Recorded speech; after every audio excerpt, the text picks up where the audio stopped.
A game of both physicality and mentality, tennis is a true athlete's sport. In Jasper, Indiana, the Yarbrough name is often synonymous with Jasper Tennis.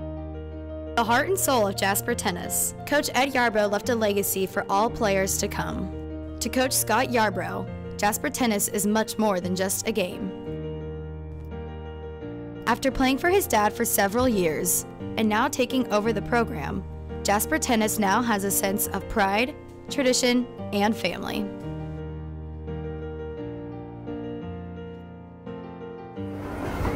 It was fun. I mean, Dad was, the good and the bad is I got to play basketball and tennis for Dad, so it wasn't like I had a lot of options there. Tennis was easier playing for my father than basketball probably was, because it was probably more one-on-one. But we both at that time enjoyed doing, I mean, not that we didn't enjoy it later, but I loved playing tennis so much. At that moment in time, he was coaching it and loving it, and our team was, we had a good team. So there was a lot of good moments there. So playing for him was not that hard. He'd scream and yell at me just as much as he would scream and yell at anybody else.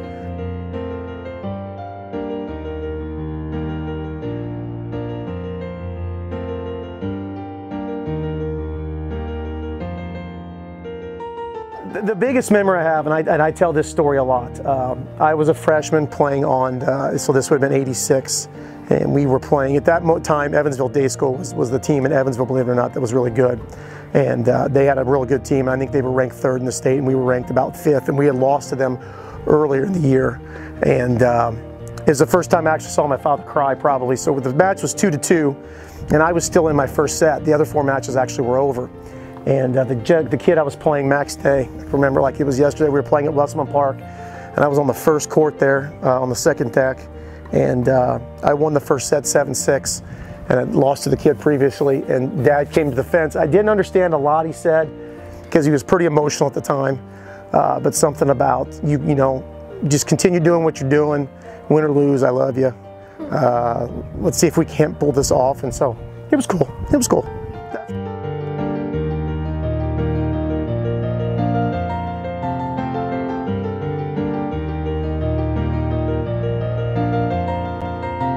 I'd say the most that I would remember is that whenever we would be in like summer tennis camp, he'd kind of walk around. He'd like to walk around and just coach random people, and you could tell whenever he'd coach them, like they would, I mean, it kind of made people's day because he was the big guy there. It's kind of like my dad. My dad does the same thing now.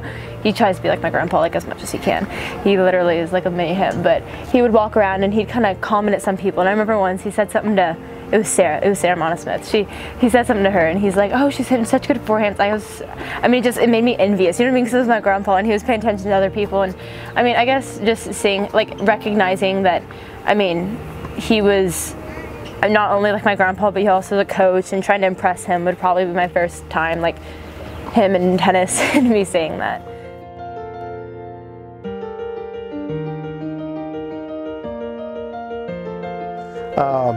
My first coaching job and teaching job was at Southridge, and that was basketball and golf. But eventually Dad said, hey, if you're thinking about, he never said had to, if you're thinking about coming back and coaching tennis, you need to do this soon, because eventually I'm going to retire and I'm not going to have any more. You know, he was going to have some say, probably. He was going to ask for favors, and so he had 1 year left in teaching, and I came back as a head boys tennis coach, and he had just come off back-to-back state runs, graduated a bunch of boys, but he stayed with the girls' side. And by the time I came back, we had probably shifted our styles in that he was much more mellowed by then. But I remember when I came back to Jasper the first time, I was going to be that hard butt. I was going to be that guy that put down all these rules, and we were going to be tough, and we were going to practice hard, and we did. We did. I mean, we got after it, and I still taught some lessons on the side, and I was teaching at Jasper, and we got to teach together for a year. And but I was going to be that guy that we were going to work harder than my dad pushed us, and we were going to run more than Dad ran us, and we were going to, because I wanted him to see and look, hey, okay, so he's taking over the program, and it'll be fun. So, Coach is a pretty scary guy, but once he's a teddy bear in the inside, and just like how much time he puts to us and how much love he shows towards us, it's just really inspiring. About, like, we're not all his daughters, but he acts like it. I think the biggest difference between styles is he was a fundamentalist. So every day it was forehands, every day it was backhands. And with me, I think we probably attack it more from a whole, more about playing live points and and coaching it from maybe a strategy standpoint more than he did. I don't know that there was a major difference between the two of us, because I know when he was younger, when I was playing, he was a lot the same as I was. So similar, a lot of similarities.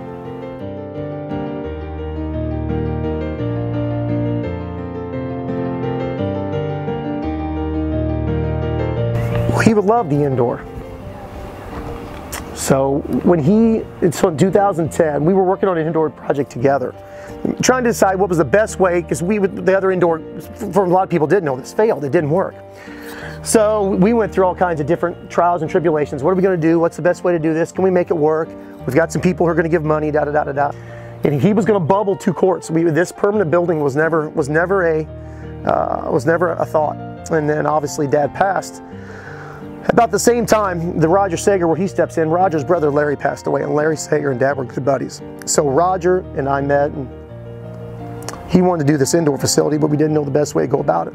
So we started looking, and Roger made phone calls, and I made phone calls, and we started asking for more money, begging, pleading, and a little bit here, a little bit there.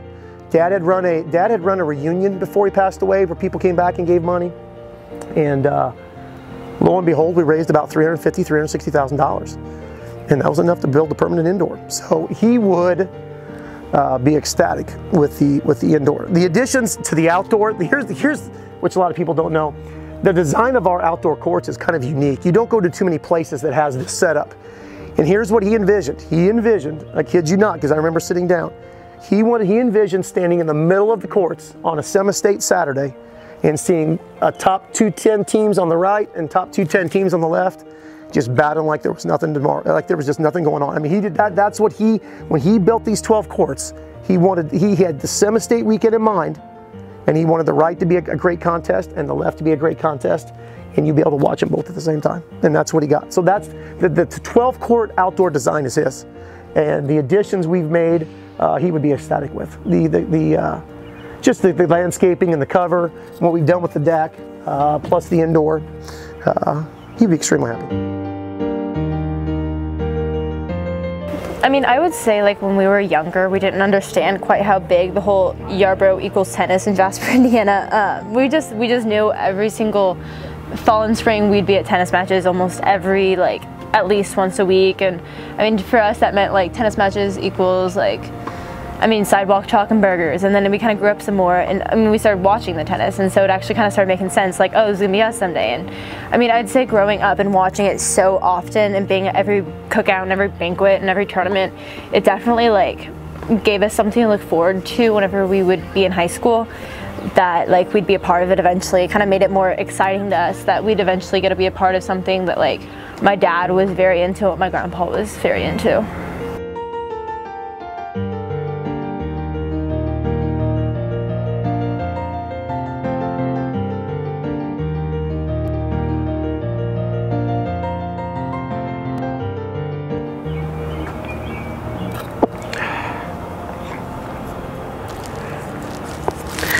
So Dad started back in 1970, 4 courts at 10th Street.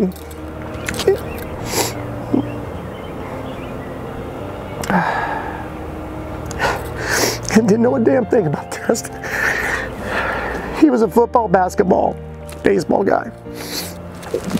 Asked to coach tennis. So this goes way back. So he started in 1970, walked onto the tennis courts. God knows how many guys. Didn't know a dang thing about tennis. Brought a book. The story goes he brought a book, 3 tennis balls. We come out in the court with 1,000 tennis balls a day, and he brought 3 to the first practice. That's a lot of irony there. But anyways, the program means a lot of heart and sweat and hard work, tradition. It means family. For me, it means keeping probably his soul, his aura about. This facility is a happy place for me, even though I'm emotional. I enjoy being here. I enjoy teaching the kids. I enjoy watching kids grow up. I enjoy watching kids go on to play college tennis. To continue what he started, it goes so deep. It's tough to get it into words, but everything that he started, as long as I'm alive, which God knows how long, we'll continue doing it his way. It means doing it his way, and it means doing it the right way and trying to make good decisions. And I'm sure we haven't gotten every kid through the way they wanted to, but I hope we tried, and I think that's what he wanted. We wanted to put a program out there that when the kids left, they could be proud of.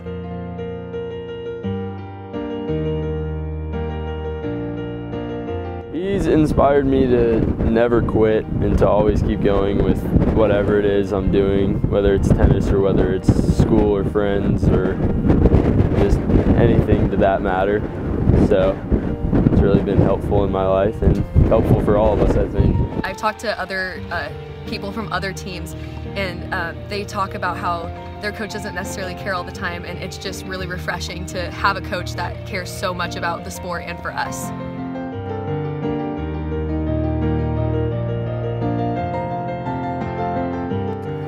And we wanted to win. We wanted to be successful. We thought that was important to kids and going on, and we wanted them to be put in position to getting to state finals is not why you build a program. It's the result of hard work. It's the result of kids putting in time. And I thank the kids every year for it because they're the ones that put in the time. We provide the surroundings, we provide the program, we provide the courts, we provide the lessons. And I told my mom the first time that we got to the state finals that it was for Dad, and to be honest with you, they're all for him, because it's easy to continue. It's much easier to continue a program that's already been built, in my opinion, than to start from scratch and build what he has.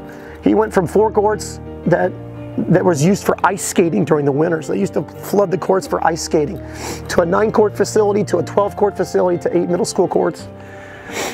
So that question can't be answered with one word. That's a tough one. So Jasper Tennis means family. I think it's pretty important that, and cool, that we have such unity, and we're just a team. We're a sport, but yet we all act as a support to one another. But it's about all of that. It's about all of that, and it's about the kids. It's always been about the kids. It's never been about money and trying to raise this or that, because all the money goes back into the program. I think people think that the Yarbroughs make all this money off the tennis program. It all goes back. It all goes back into ball machines and tennis balls and making the facility nicer and taking care of people and coaches. And it's the way he would want it to be done. And for that, I'm extremely proud.